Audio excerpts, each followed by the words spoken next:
Shalom saudara-saudara yang dikasihi Tuhan, senang sekali bisa berjumpa dalam acara Jire Host Bible Study. Pada pendalaman Alkitab kali ini, para pembicara akan membahas seputar keluarga yang akan dikemas dalam serial Keluarga Berkenan dan Bahagia. Siapkan diri Anda untuk pembelajaran kali ini dan biarkan Tuhan melawat saudara sekalian seutuhnya. Selamat menyaksikan. Tuhan Yesus memberkati.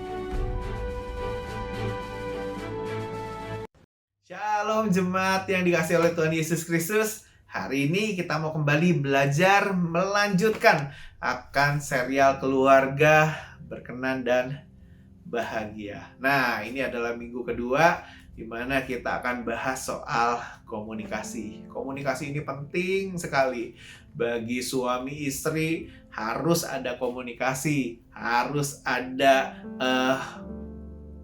ide atau gagasan yang dituangkan dalam bentuk komunikasi. Harus ada pemikiran-pemikiran baik yang dikomunikasikan kepada suami ataupun istri supaya dua-duanya ngerti. Nggak cuma satu aja yang ngerti, yang satunya lagi nggak ngerti karena tidak pernah dikomunikasikan. Ya, untuk berumah tangga perlu dua-duanya memahami dengan baik supaya rumah tangga ini jadi nggak dompleng, tapi dua-duanya bisa mengejar tujuan yang sama. Komunikasi itu punya daya menciptakan suasana damai sejahtera, menciptakan suasana yang sukacita, menciptakan suasana yang senang, menciptakan ide-ide yang cemerlang. Ketika dikomunikasikan justru ada hal-hal baik yang bisa terjadi. Tapi jangan lupa juga komunikasi yang kacau bisa membuat rumah tangga berantakan, salah paham yang besar, bisa menimbulkan kerusakan yang parah juga gitu. Bisa menimbulkan luka batin yang dalam juga hanya karena salah berkomunikasi. Nah, kita mau belajar dari kitab Amsal 10 ayat 19. Di dalam banyak bicara pasti ada pelanggaran, tetapi siapa yang menahan bibirnya berakal budi. Nah, salah satu prinsip komunikasi yang kita perlu junjung tinggi dalam hidup kita ini adalah begini. Kalau di dalam komunikasi yang kita mau sampaikan itu ada banyak pelanggaran di dalamnya, lebih baik kita menahan diri. Lebih baik mengeluarkan sedikit perkataan daripada banyak perkataan, ditembakkan setiap perkataan tapi ujung-ujungnya pelanggaran ini, dosa ini. Akhirnya kita malah jadi orang yang berdosa dan tidak bijaksana. Alkitab berkata bahwa kalau mau komunikasi boleh, make sure komunikasinya tidak mendatangkan pelanggaran-pelanggaran. Artinya apa? Jangan ketika mengkomunikasikan sesuatu tuh mau egois, mau menang sendiri, mau pokoknya labrak aja gitu, saudara. Jangan. Karena lebih baik kita menahan diri, menahan bibir ini, daripada komunikasi itu adalah komunikasi yang penuh dengan pelanggaran. Jangan lupa komunikasi itu juga bisa menciptakan suasana yang tidak damai sejahtera. Bisa bikin sakit hati, bisa bikin luka. Karena mulut ini punya kuasa untuk menciptakan. Nah, saudara, kita mau belajar di minggu ini bagaimana kita suami istri bisa memiliki komunikasi yang baik. Ya, kita mau belajar dari Alkitab. Yang pertama adalah tentu saja kejujuran dan saling percaya. Di dalam berkomunikasi, kita mesti mengutarakan yang jujur, mengutarakan yang membuat level kepercayaan antara suami dan istri ini jadi lebih baik. Kalau tidak, nggak usah dikomunikasiin. Kalau kita mau berkata hal yang tidak jujur dan membuat justru nanti kepercayaan kita malah jadi hancur, mendingan tidak perlu mengeluarkan perkataan itu. Itu adalah perkataan yang dosa karena tidak jujur, saudara. Benar gak? Jadi, kalau kita mau berkomunikasi, pastikan perkataan yang kita keluarkan itu iya. Kalau iya, tidak.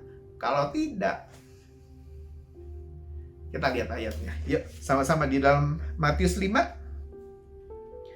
Matius 5 ayat 37.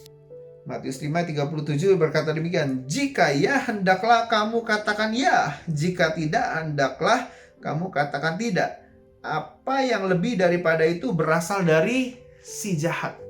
Nah, saudara, make sure yang kita mau omongin itu memang yang kejadiannya seperti kayak gitu. Belajarlah jujur. Belajarlah ngomong apa adanya. Belajarlah bicara yang sesungguhnya, realnya itu kayak bagaimana loh gitu. Kalau kita mau komunikasikan sesuatu kepada pasangan kita, kepada suami, kepada istri gitu, make sure itu semua yang jujur. Karena kalau setiap kali kita utarakan yang jujur, berkomunikasi dengan jujur, maka level kepercayaan kita semakin terbangun. Pasangan kita akan melihat bahwa, oh, dia selalu ngomong yang jujur, aku bisa percaya dia. Aku bisa percaya dia. Semakin hari dia mengerjakan itu, semakin lama level kepercayaannya semakin bertambah.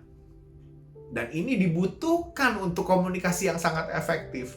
Kejujuran dan saling percaya di antara suami dan istri itu penting banget. Nah, itu dibangun lewat komunikasi yang jujur setiap kalinya. Jujur. Nggak ada yang ditutup-tutupin, nggak ada yang disembunyikan. Dan kita sudah paham bahwa kita tidak mau di dalam perkataan kita mengeluarkan dosa dan pelanggaran. Kita mau yang jujur-jujur aja deh, gitu. Yang seadanya itulah yang kita mau komunikasikan. Nggak usah dilebih-lebihkan, nggak usah dikurang-kurangkan, karena yang lebih daripada itu dikatakan itu udah asalnya daripada si jahat. Nggak usah dibumbuin macam-macam, pokoknya udah yang jujur, yang itu yang kita komunikasikan kepada pasangan kita. Latihan ngomong jujur, ngomong apa adanya, ngomong yang real kejadian sesungguhnya. Kita latihan seperti itu. Nanti pasangan kita akan menghargai, oh kamu ini jujur, kamu selalu jujur, kamu selalu jujur. Akhirnya nanti apa? Komunikasi yang model kayak apapun bisa diselesaikan. Masalah apapun bisa diselesaikan. Kenapa? Karena ada kejujuran. Kejujuran itu awal dari penyelesaian masalah. Masalah-masalah bisa diselesaikan ketika sudah dibuka dengan jujur, kita bisa urai masalah itu dan kita bisa temukan solusinya yang baik. Jadi kalau iya, katakan iya, kalau tidak, katakan tidak. Ya, apalagi untuk hal-hal yang sangat sepele, kadang-kadang saya bingung. Ada orang-orang yang bisa bohong hanya untuk urusan yang sebenarnya tidak ada untungnya, tidak ada ruginya juga gitu. Kok bisa ya? Padahal sebenarnya kalau ngomongin jujur-jujur aja ya lebih baik gitu. Nah makanya saudara, ayo biasakan diri kepada suami istri, kepada siapapun, ngomong yang ya seadanya. Memang itulah kenyataannya, memang itulah kejadiannya, sehingga kredibilitas kita bisa terbangun. Orang bisa memandang kita adalah orang yang ketika mengeluarkan perkataan, itu memang perkataan yang sesungguhnya. Memang itu kejadian yang sesungguhnya. Satu, jujur. Itu udah harga mutlak deh. Harga mati gitu. Mutlak harus diperjuangkan di dalam komunikasi suami dan istri. Sehingga kepercayaan semakin tinggi. Ya, yang kedua yang kita mau belajar hari ini adalah perkataan yang baik. Efesus 4 ayat 29. Mari sama-sama kita buka Efesus 4 ayat yang ke-29. Dikatakan demikian, janganlah ada perkataan kotor keluar dari mulutmu, tetapi pakailah perkataan yang baik untuk membangun di mana perlu, supaya mereka yang mendengarnya beroleh kasih karunia. Nah, saudara, ini sudah mulai masuk ke dalam akal budi nih, saudara. Sudah mulai masuk ke dalam hikmat. Sudah mulai masuk ke dalam kebijaksanaan. Kita bijaksana nggak? Kalau kita mengeluarkan perkataan yang sembrono, keluar yang kotor terus. Nah, itu pelanggaran demi pelanggaran tuh kena terus tuh pasalnya tuh saudara. Tapi kalau kita sudah mulai bisa mikir, ini tidak baik, aku nggak perlu keluarin. Aku tahan bibirku. Ini tidak baik, harusnya kita nggak bisa lagi mengeluarkan perkataan yang kotor, perkataan yang mengutuk, perkataan yang buat orang justru malah jadi parah keadaannya tadi tuh. Karena Alkitab berkata bahwa ayo punyai sensor supaya apa? Supaya yang keluar itu yang baik. Punyai sensor supaya yang keluar itu adalah yang membangun. Punyai sensor supaya yang diucapkan itu adalah yang membangun. Nah, ini perlu banyak latihan. Kalau kita bangun di atas kejujuran, yang pertama saling percaya, yang kedua kita punya itikat baik. Aku ngomong ini entah itu bentuknya dalam bentuk nasihat, entah itu bentuknya dalam bentuk curhat, entah itu hanya ngobrol-ngobrol ringan, hanya ngobrol-ngobrol santai atau komunikasi yang berat sekalipun, aku nggak ada intens kok untuk menjatuhkan kamu. Aku nggak ada intens kok untuk bikin kamu sakit hati. Aku nggak ada intens. Aku nggak punya maksud sedikit pun. Bahkan perkataan-perkataan yang aku keluarkan itu tidak ada yang sama sekali mengutuki. Nah, ini harus kita latih terus-menerus. Komunikasi itu art. Seni berkomunikasi. Perlu latihan. Yang namanya mengerjakan seni itu perlu latihan. Perlu latihan. Berlatih ngomong jujur, berlatih ngomong apa adanya, berlatih hanya mengeluarkan perkataan yang baik, berlatih hanya mengeluarkan perkataan yang membangun, berlatih hanya mengeluarkan perkataan yang bijaksana. Amin, saudara. Ya, diperlukan orang-orang yang bisa ngomong yang membangun, diperlukan orang-orang yang bisa ngomong jujur apa adanya, diperlukan orang-orang yang bisa ngomong benar-benar real keadaannya, diperlukan orang-orang yang punya hikmat untuk nahan bibirnya. Nah, komunikasi itu penting banget. Sehingga suami istri ini bisa, pertama, saling percayanya sudah lumayan tinggi. Yang kedua adalah, oh, aku diomongin gini karena dia mau membangun aku. Dia gak punya maksud jelek kok. Selama ini jujur kok. Selama ini bisa dipercaya kok. Selama ini selalu jaga perkataannya kok. Selama ini gak pernah ngomong kotor kok. Selama ini gak pernah ngutukin kok. Kalau ada nasihat yang keluar, dia bisa percaya kalau aku sedang dibangun, bukan sedang dijatuhkan. Aku sedang mau diangkat dan bukan sedang direndahkan. Nah, itu loh saudara. Sensor setiap perkataan kita. Suami, berhenti kutuki istrimu. Suami, berhenti berkata-kata kasar terhadap istrimu. Istri juga sama. Berhenti jelek-jelekan suamimu. Istri, berhenti mencemooh suamimu. Ya, yang ketiga hal yang kita mau pelajari adalah saling mengoreksi satu dengan yang lain. Nah, suami istri perlu saling berkomunikasi untuk mengoreksi satu dengan yang lain, ya, karena kita ini kan manusia, masih ada salahnya, masih ada kekurangannya, masih harus diperbaiki di sini dan di sana. Nah, saling menajamkan satu dengan yang lain. Mari kita lihat ayatnya, yaitu di dalam Amsal 27. Amsal 27 ayat yang ke-17. Besi menajamkan besi, orang menajamkan sesamanya. Jadi, suami istri, ayo saling mempertajam satu dengan yang lain. Sehingga apa? Makin efektif, makin hebat nih suami dan istri. Kenapa? Karena kalau dikoreksi mau. Dinasehatin mau.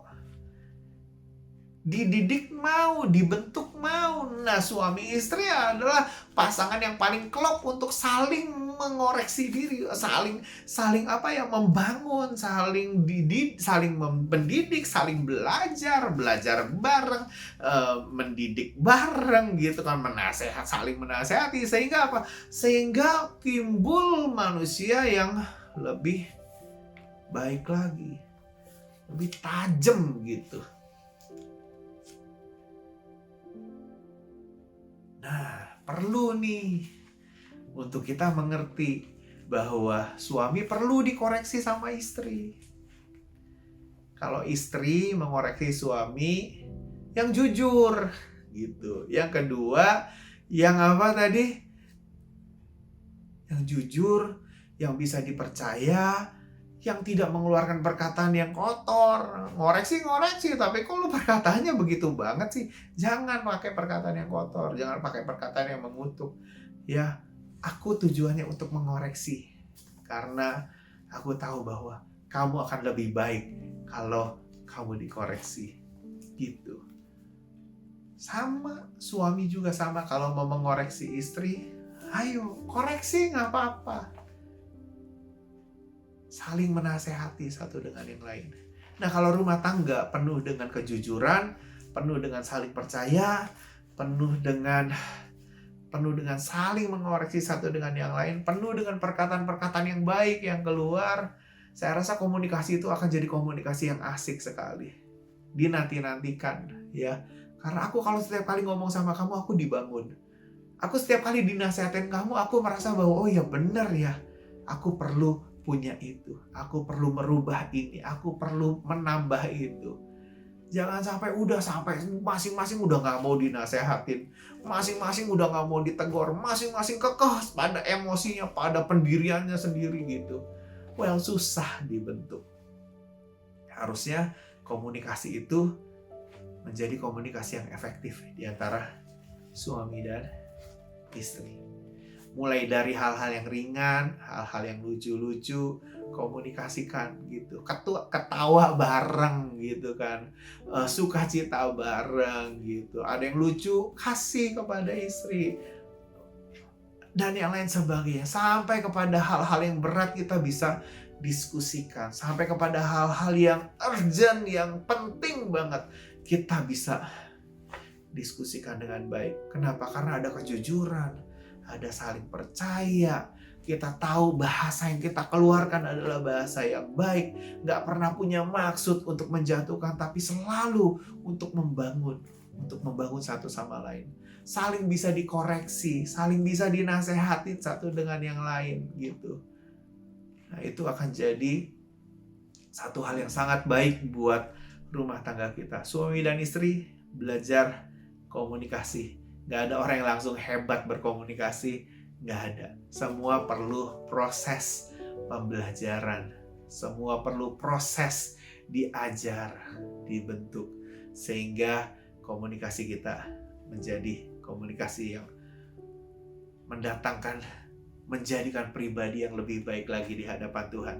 Ya, saudara, jangan banyak bertengkar, jangan banyak ribut, jangan banyak menahan kepentingan sendiri. Jangan saling mengutuki suami istri. Kau sudah dijadikan satu. Kenapa kau hantam dirimu sendiri? Kenapa kau hantam kepalamu?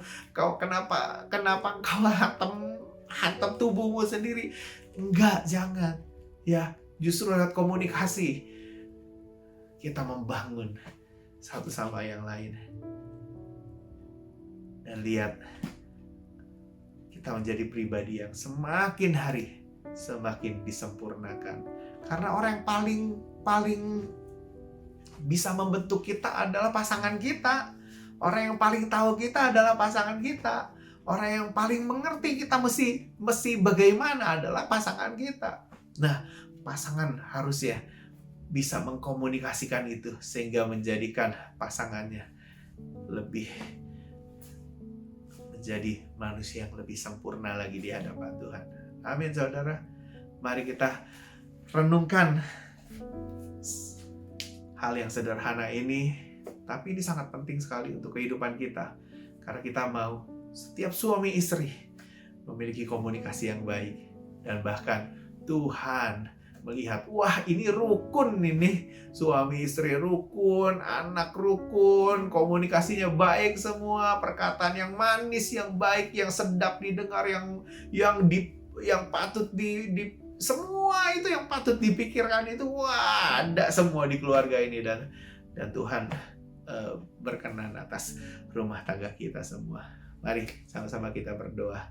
Saya harap kita semua bisa belajar dari firman Tuhan yang sangat sederhana ini, praktikal dan bisa dikerjakan oleh kita semua. Amin. Kita mau tundukkan kepala. Bapa di surga, kami mengucap syukur Tuhan buat hari ini.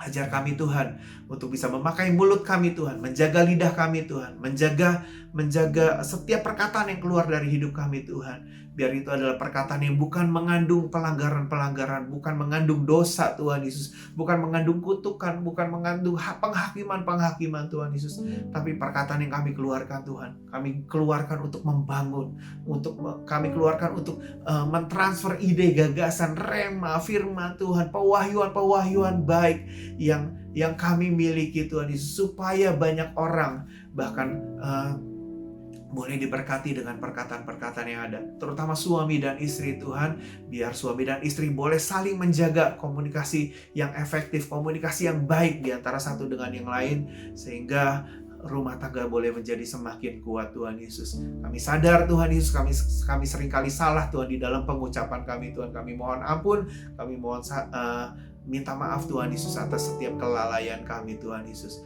Tapi kami setelah dengar firman ini Tuhan, kami mau berjaga-jaga Tuhan Yesus untuk mengeluarkan perkataan yang baik Tuhan Yesus. Kami mau mengisi perbendaharaan yang baik terus-menerus Tuhan Yesus, sehingga saat itu keluar dari mulut kami Tuhan, perbendaharaan perkataan yang baik Tuhan Yesus. Itu yang boleh kami keluarkan Tuhan Yesus. Yang membangun itu yang keluar Tuhan dari hidup kami Bapa. Terpuji namamu Tuhan Yesus. Kau memberkati siapapun Tuhan Yesus yang mengikuti program Keluarga Berkenan, Keluarga Bahagia ini Tuhan Yesus. Dan biar keluarga demi keluarga boleh berkenan di hadapan Tuhan, dan keluarga demi keluarga boleh berbahagia karena Engkau yang mengajari kami Tuhan Yesus. Terpuji namamu, di dalam nama Tuhan Yesus Kristus kami berdoa mengucap syukur. Kita semua sama-sama katakan amin. Tuhan Yesus memberkati kita semua, and God bless. Terima kasih sudah menyaksikan Bible Study kali ini. Jangan lupa bagikan berkat ini ke sekitar Anda. Tuhan Yesus memberkati.